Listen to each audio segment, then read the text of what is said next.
Hi guys! Ngayong araw na ito ay darating nga pala yung mga kaibigan natin sa YouTube from Italy at darating nga sila dito sa Canada.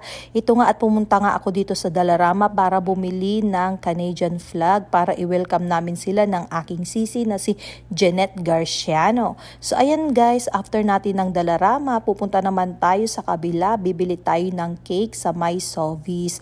So ayan guys, ilagay nga muna natin itong ating bandila sa ating sasakyan at lilipat tayo ng tindahan. Buti na nga lang guys at medyo magkalapit lang yung Dollarama at yung bilihan ng mga cake dito sa My Sovis. So bibili lang tayo ng cake dyan guys, tapos dadalhin natin yan sa bahay nila Jeanette dahil doon nga sila pupunta mamayang gabi. Bali 7:30 na nga ng gabi dito sa Canada at kalalapag nga lang ng eroplano nila dito sa may Calgary International Airport.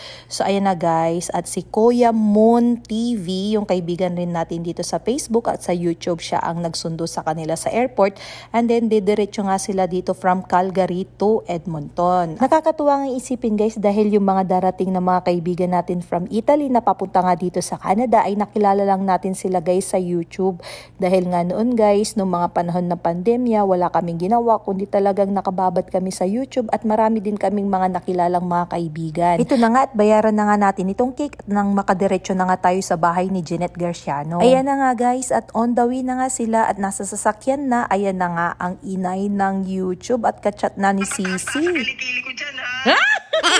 Hindi tatag. Ayan ako, sustuloy ako. Nakakaganda. Oo nga, ang ganda. Ang ganda nga eh. Ang ganda ng mukha niyo dito. Ang ganda niyo.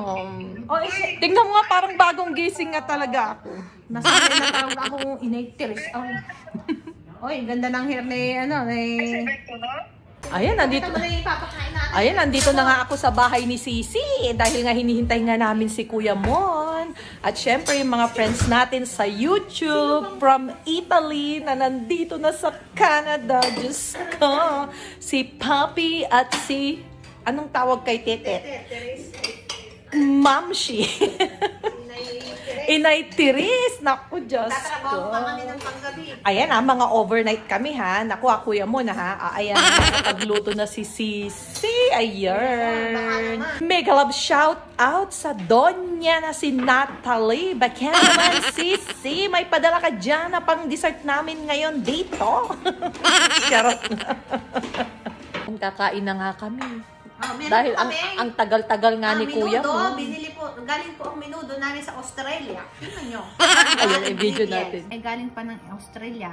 Ay, At saka wow. yung bay leaves niya ay galing po sa New Zealand. Oh, no. At saka yung sausage naman ay galing po sa Europa. At yung raisin ay galing ng Italy. At yun naman ang aming biryani rice galing ng Wow, India. may biryani ba talaga? Wow. Galing pa ng India. Saka yung celery cilantro namin ay galing pa po yan sa Wow naman, Sisi. Pennsylvania. Oh, grabe. Oh, di ba may samosa pa Tapos ito kami. naman na Oh. tausi. Galing po ito sa Oh, Macau. tausi. Sa Macau. Ano yung tausi? Sis? Bean card. Black bean card. Ah. Black bean whatever. Try mo, medyo itong samosa namin ay galing lang diyan sa kanto. Binili lang namin sa mga ihaw-ihaw dyan.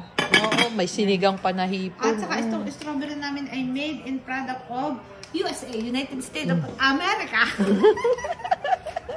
Ayan. Ano ba? At ayan na nga guys, habang hinihintay nga namin silang dumating at ito na nga at nagugutom na nga ako ay nauna na nga kaming kumain. Dahil alam nyo naman guys, may overnight pa kami na trabaho at hindi nga namin day off ngayon. So 11 to 7 pa yung pasok namin.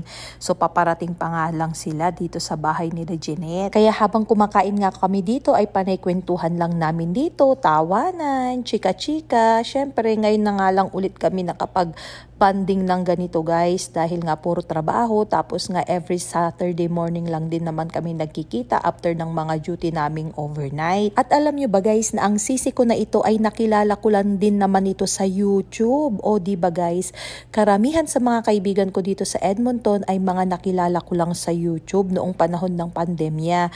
Buti na nga lang itong si Sisi ay medyo magkalapit nga lang yung bahay na tinitirhan namin. At dati rin kaming magkatrabaho niyan dahil siya ang nagpasok sa akin rin sa company nila nung pagkatapos kong mag-aral ng community support worker. At ayan na nga guys, finally ay dumating na nga sila dito sa Edmonton at alas 10 na nga ng gabi dito ngayon. Nakakatuwa nga guys dahil kumpleto na nga silang mag-anak dahil nauna ngang dumating dito sa Canada ay si Papi.